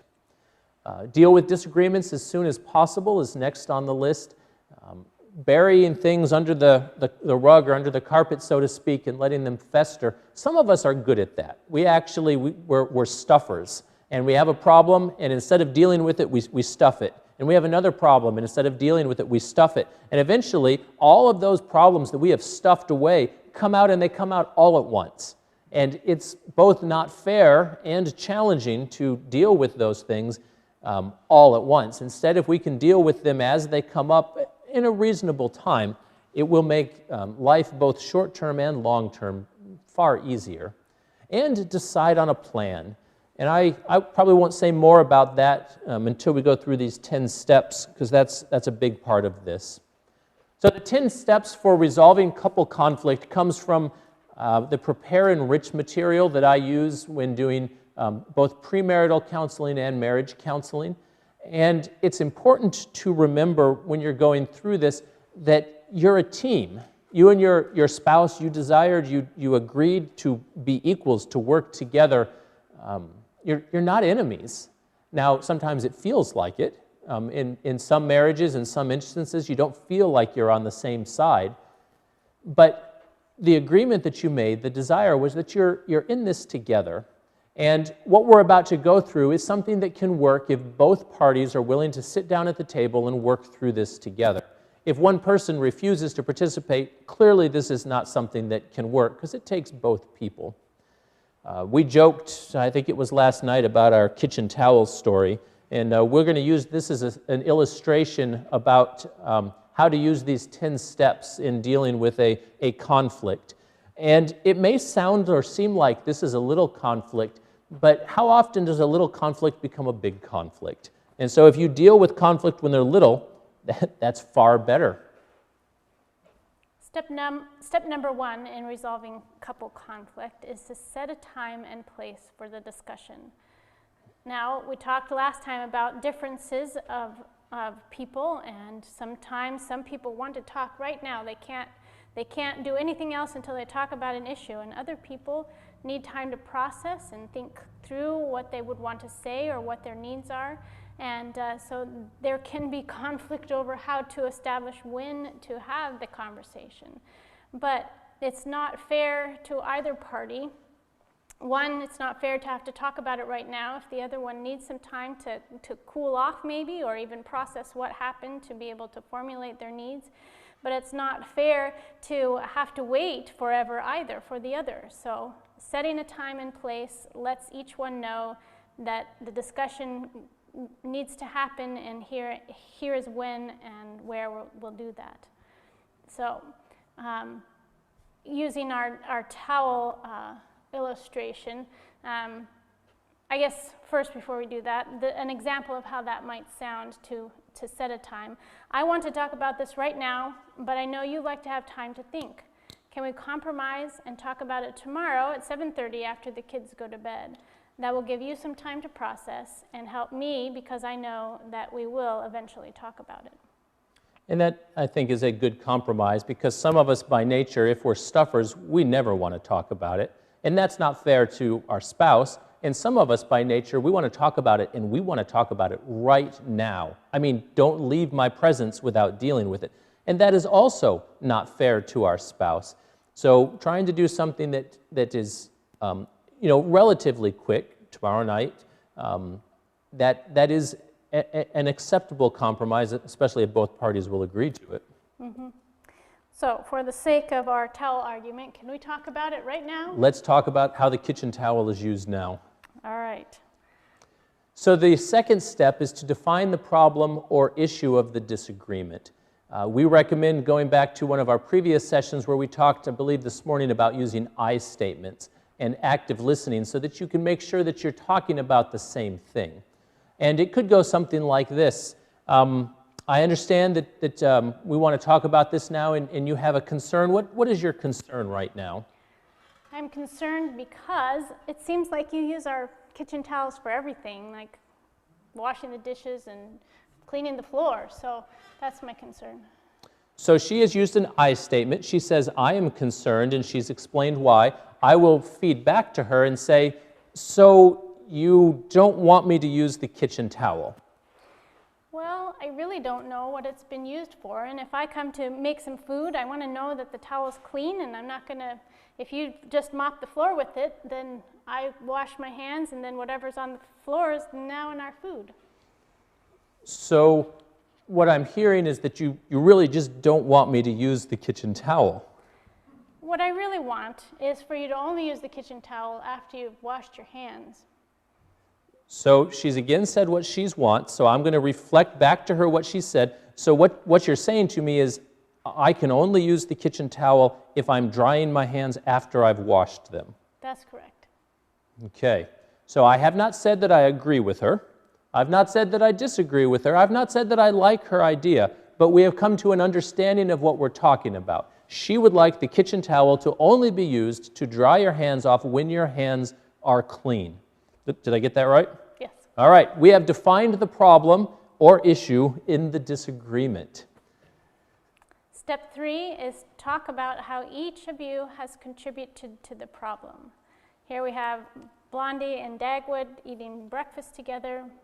And Blondie says, wasn't that a silly argument we had last night? And he responds, it sure was, but this morning I'm willing to admit that I was wrong. And she says, oh good, then it's all settled. And he's happy about that until she says, I'm willing to admit you were wrong too. She's not taking any responsibility for the issue on herself. She's still making it all his issue. Whether we like to admit it or not, each person usually contributes to an issue or a problem. So be willing to admit your part for it. Sometimes we may not see our part in the issue, and so we have to come with an open mind to be willing to listen and hear how we may have been contributing to it. And again, a reminder, you are a team, just like an office team or a sports team. You want to do things that's going to benefit your team and push you in the direction you want to go instead of dividing the team and making it hard. So as much as possible, focus on your own contribution to the issue rather than your spouse's. So for our towel illustration, what do we each contribute here? So to be honest, when it comes to the towel in the kitchen, I find the towel is its purpose, its reason for existing is to dry things that are wet and to wipe things that need to be wiped. So if I have strawberry jelly on my hand, that's what the towel's for. If Joshua spills some ice cubes on the floor, that's what the towel's for. If I come inside from working out in the car and my hands are, that's what the towel's for. That's probably what I contribute to the problem. Well, I guess I am a bit of a germaphobe, and so I'm pretty picky, or what's the word, I can't think of it, about how things are used and what touches what. And I guess also I'm expecting you to really feel the same way that I do and do things the way that I do. So I suppose that's how I'm contributing to it, is placing my expectations on you. Okay, so we've defined the problem, and we have both somewhat begrudgingly admitted that we both contribute to the problem. I mean, that mess did need to be cleaned up, so the towel was there. But we haven't solved the problem. We put information out on the table. The fourth step in resolving couple conflict is to list past attempts to resolve the issue that were not successful. So each of us likely has tried things, and maybe Thomas Edison is a good example. He didn't try and create a light bulb one time and then give up. And he also didn't see his attempts as failures. Depending on what story you hear, he may have tried hundreds of times, and instead of having hundreds of failures, he says, I have hundreds of ways that you can't make a light bulb. And so he saw that as just part of the process of figuring out how to make a light bulb. as a couple, when we're trying to resolve things, attempts to resolve it are not failures. They're part of the process, ultimately, of things that didn't work. So I guess we need to ask ourselves the question, what are some things that we have tried in the past that have not worked? I've flat out asked you not to use the kitchen towels. Okay. I've tried explaining what I use the towels for and say you need to use them the same way. All right. We've tried having 2 different towels. Mine on the right, yours on the left, but And I couldn't remember. we didn't remember whose was whose. And I've also tried nagging, and that didn't work either. What have I done to try to resolve this? Well, quite frankly, I don't think I cared, and so I haven't tried anything. So, I put it on the table. There we have it. I have not done anything to attempt to solve this issue because for me it hasn't been one. It was a towel, I was using the towel for what towels are for, in my mind. Step number 5. Brainstorm 10 or more new ways to resolve the conflict. And we underline new ways because last slide we said ways that you've tried that haven't worked, but now we want some new ways that we haven't tried before to see if they will work. And you've all been likely introduced to the idea of brainstorming. This is just listing any ideas that come to mind.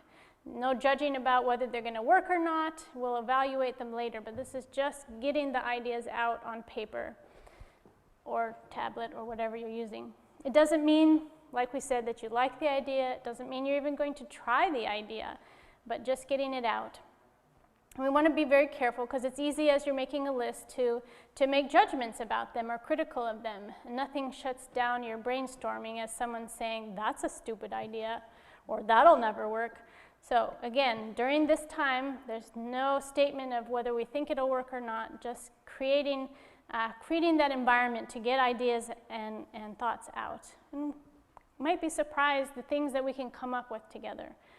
So brainstorm about our towel issue. I have a confession to make at this point. When I do brainstorming with people in professional settings and I lay the ground rules that you're not allowed to judge other people's ideas even if they're not good ones, I then throw out some bad ideas to see if they will judge me or not, and I enjoy doing that. So obviously, I'm the one that puts those 2 or 3 ideas on the list that are terrible ideas just to see if they're going to follow the rules.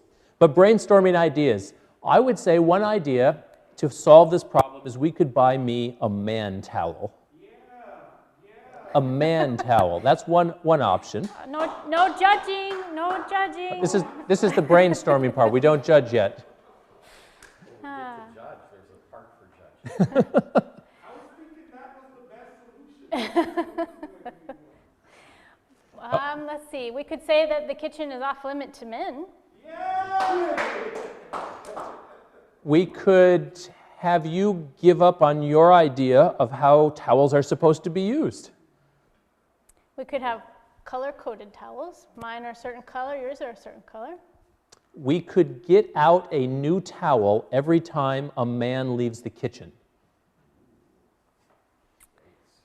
I could get out a new towel every time I go to make food. There's another idea. We could go totally disposable. Just paper towels, and then you use them and throw them away. All right, we have a list here. I don't know if we have 10 of them yet, but we have a start to our list here. And there's some good ideas and there's some bad ideas, but we put them on the list. We got them out there. I might have had some of the bad ideas, but they're on the list. All right, step number 6, discuss and evaluate these possible solutions. Now, again, not wanting to shut down the conversation, this is not the time to immediately jump on the idea and say, that's a dumb idea. Because again, we're still shutting the process down. But you do have an opportunity to work with your spouse and evaluate the different ideas that were put on the table. In this instance, we look at the hand towel situation, we say, what makes the most sense? So I don't think that making the kitchen off limits to men is probably the best idea, because I really do appreciate your help around the kitchen. I'm not opposed to going with all disposable paper towels, but that does cost money, and there's a lot of possibly unnecessary waste there. So maybe that's not my top solution. And getting a new towel every time I go to make food, produce a lot of laundry probably that way. And color-coded towels, I don't know. We already tried the his and hers and we couldn't keep that straight. So I don't know if those are good ideas. I'm kind of thinking actually the idea of a man towel is a good idea. If I buy my own towel that I recognize, maybe I will know that when I see that towel, that's what I'm supposed to use. I think there might be some merit to that idea, because yeah, if you buy it, you'll know which one it is, and I'll know that I didn't buy it, so then it won't get confused. So I think that's a pretty good idea. Pastor Sheldon keeps chiming in from the back. He's in favor of the man towel. I can hear it up here. Step number 7, Laurella? Is agree on one solution to try. Now, we kind of narrowed down from ours that we would like to try the man towel idea. So, you've looked over all the ideas that you brainstormed, and you maybe kind of rank them and say, you know, we think this one's probably going to work the most or the best, and then kind of say yes or no, yes, no, whichever, however you wanted to decide which ones you think could be possibilities. And like we said before, you don't have to even agree with what was suggested, but you're willing to give it a try. So I don't know if it'll work for the man towel, but I'm agreeing that I'm willing to give it a try. You might even think I'm not really convinced it's going to work, but well, let's try it. So the results, you might be surprised that it does work, but if it doesn't, we don't want to give up or criticize and say, I knew that was a dumb idea anyway, if it doesn't work, but just come back to your list and look at the next possible solution. Remembering that we're a team, we're wanting to work together to find a solution that's going to work. So we agreed that we're going to try the man towels. We agreed. All right. Then step number 8, agree how each of you will work towards this solution. This is a fairly simple one, and we actually know how this one ended, so we'll get there in a little bit because we went through this. But we've gone through this process, and at this point, how each one of us will contribute toward the solution, I'll buy the towels. If I need towels that I'm going to remember that are man towels, I'll make a purchase of the towels. Man towels, no flowers on them. No flowers on my man towels. If other men want flowers, that's okay, but on mine, no flowers. Okay. Now, I do have one question about how this is going to work. Who's responsible to wash them? I would say that whoever feels they're dirty can wash them. Okay. So if I never want to think about your towels, I can just let them be there? If you never want to think of my towels, that's okay. Okay. It's okay with me. All right. All right, so you weren't looking at. We had some head shaking, yes, that's a good idea, and others shaking, no, that's a terrible idea. It's not a trap, yes. Step number 9. Set up another meeting to discuss your progress. So before leaving your discussion, set up a specific time to come back and evaluate whether you've been successful in solving this issue. So depending on what it is, it might be maybe a week later or a month later, or if it's something that will take some time to implement, maybe even 6 months later. But just make sure to set that specific time and come back to it. And after that set period of time and you come back together, maybe the situation has been solved and everything is working smoothly and there's no more contention over the issue. So you can use that chance to celebrate and say, hey, we figured it out and we made progress here. But sometimes it may not have worked out. And so if that's the case, don't give up. You have 9 more things on your list, your brainstorming list. So go back to that list and choose the next one on the list and work the system again until you come up with a solution that resolves that issue.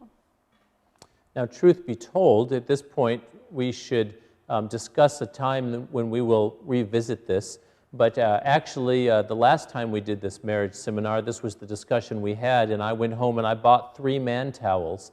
I bought a Green Bay Packer towel, I bought a Detroit Lions towel, and I bought a Detroit Red Wings towel. They were golf towels, and my wife kindly cut the threading in them so they could open up like full towels, and they are way nicer than her towels.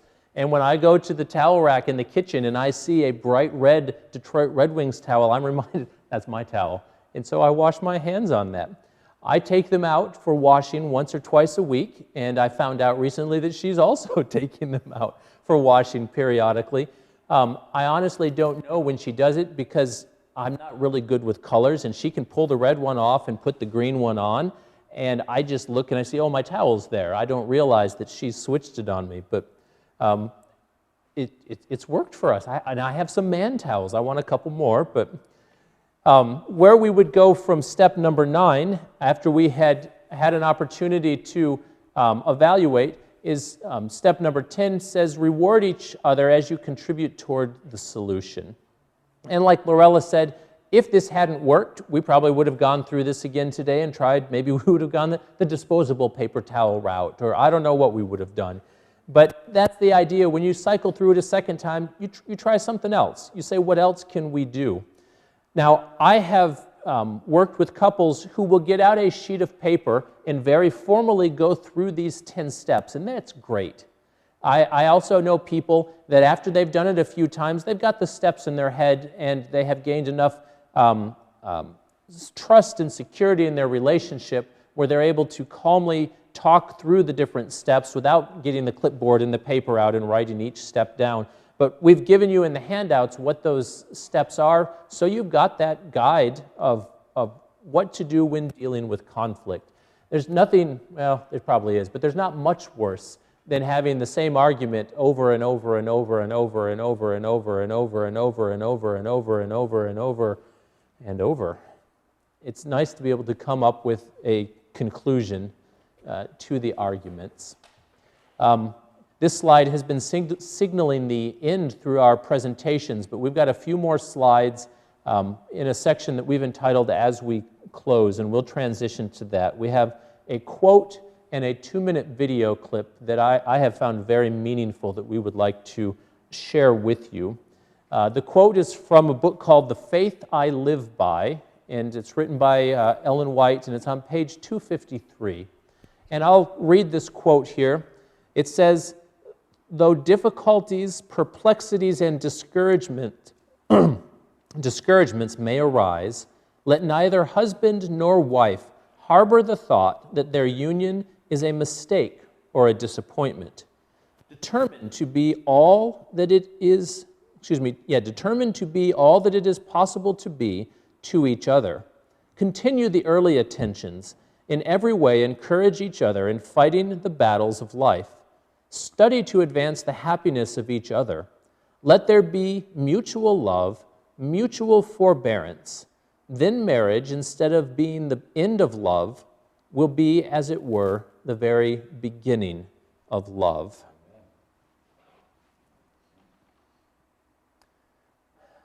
I will turn it over to you, Laurella, to it's going to be hard to see on the screen. We've got a few words underlined: difficulties, perplexities, and discouragements. We live in a sinful world. Difficult things and challenges will come, but God has designed marriage to be a picture of His unconditional love and a place where where love can be learned at its deepest level. So even though we face challenges, we encourage you not to give up. They've got the words in there: harbor the thought. Don't harbor the thought that your marriage is a mistake or a disappointment. And I can't underscore that enough.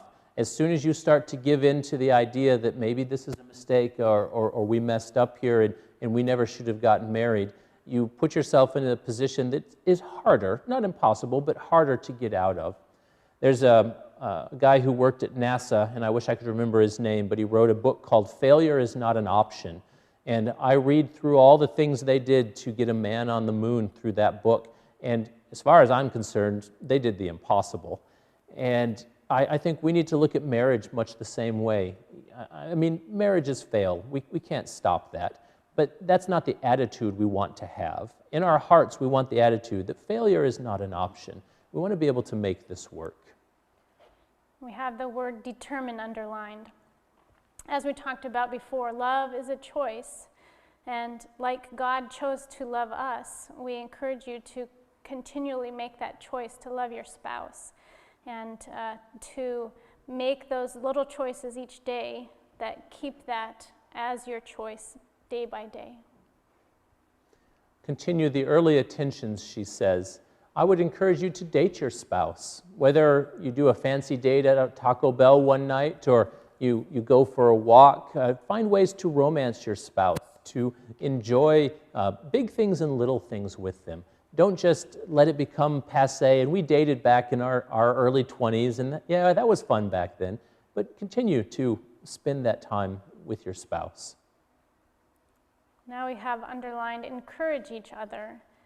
Remember again, you're a team. Teammates are there to support and uplift and work together to make a successful team. So encourage each other, build each other up, be a place of respite in this crazy world that we have. And don't tear one another down, but be that source of encouragement for one another. The phrase, study to advance the happiness of each other. I would encourage you to attend marriage seminars. Maybe see a counselor, either individually or as a couple. Read books.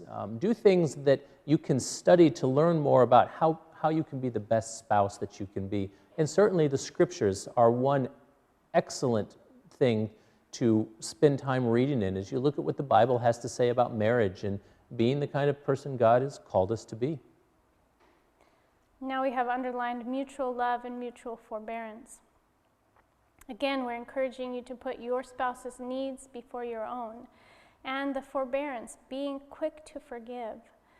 When we hold things against another or against our spouse, that doesn't create the environment where we're working together to make our relationship better. So be quick to forgive and looking for ways, again, to build them up and show them love. In the last sentence there, marriage, instead of being the end of love, will be, as it were, the very beginning of love. God intended marriage to be for a lifetime, and He intended for it to bring happiness. And our goal needs to be to look inside and how can I be the best spouse that God wants me to be to the one that I'm married to. And a final word here, learn to appreciate what you have before time makes you appreciate what you had. Mm-hmm. We're going to close with a 2-minute video clip, and the clip is really old. The video quality is bad. The audio quality is okay. It has subtitles that you can read, but Robert McQuilkin is a man, he was the president of the Columbia Bible College and Seminary, and I want you to hear what he has to say about his wife. And he was a person who had authority. He had, he wasn't a wealthy person, but he had what life had to offer. People would look at him and say, this man's living the dream. And this is about a 2-minute video here. I haven't in my life experienced easy decision-making on major decisions, but one of the simplest and clearest decisions I've had to make is this one, because circumstances dictated it. Muriel, now, in the last couple of months, seems to be almost happy when with me, and almost never happy when not with me. In fact, she seems to feel trapped, becomes very fearful, sometimes almost terror, and when she can't get to me, there can be anger. She's in distress. But when I'm with her, she's happy and contented. And so I must be with her at all times. And you see, it's not only that I promised in sickness and in health, till death do us part, and I'm a man of my word. But as I have said, I don't know with this group, but I have said publicly, it's the only fair thing. She sacrificed for me for 40 years to make my life possible. So, if I cared for her for 40 years, I'd still be in debt. However, there's much more. It's not that I have to, it's that I get to. I love her very dearly, and you can tell it's not easy to talk about. She's a delight. It's a great honor to care for such a wonderful person.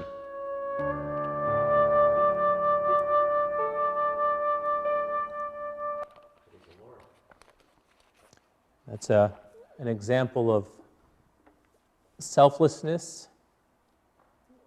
He could have worked probably not a lot longer, but it was earlier than he had planned to retire. And he said, I promised my life to this woman. I'm going to do what's necessary to take care of her because of the love that I have for her. I started off last night with the phrase, marriage is easy, and then I followed it up by saying, that's what I thought before I was married.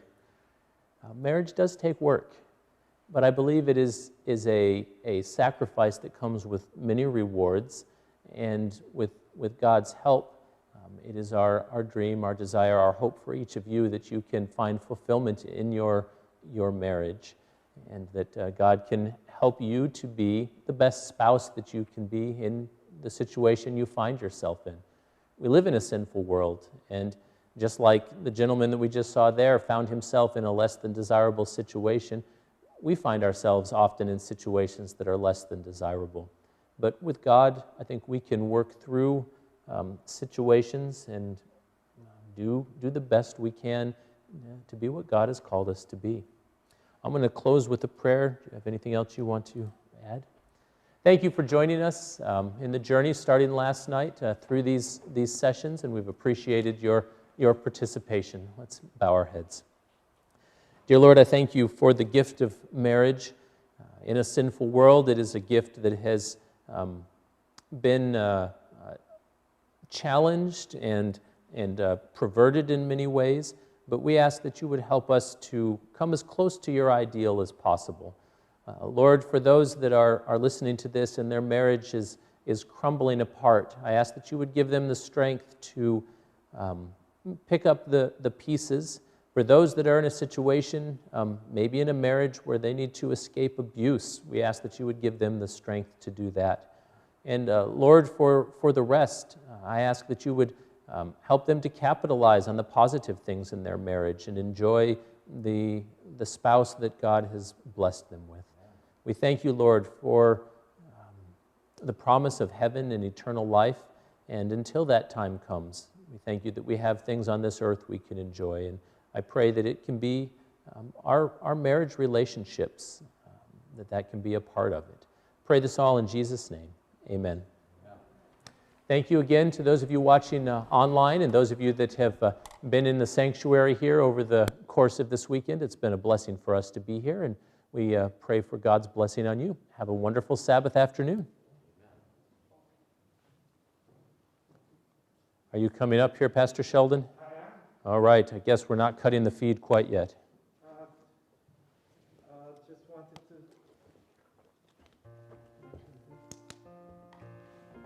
Let me just say thank you to turning on. My voice was booming so much, I didn't think I needed the mic. Let me just say thank you to Adam and Laurella for blessing us this afternoon, being here and sharing with us this whole weekend. And, they're much more kinder than I am, because I would have said we wouldn't be finished until you guys turn your homework in.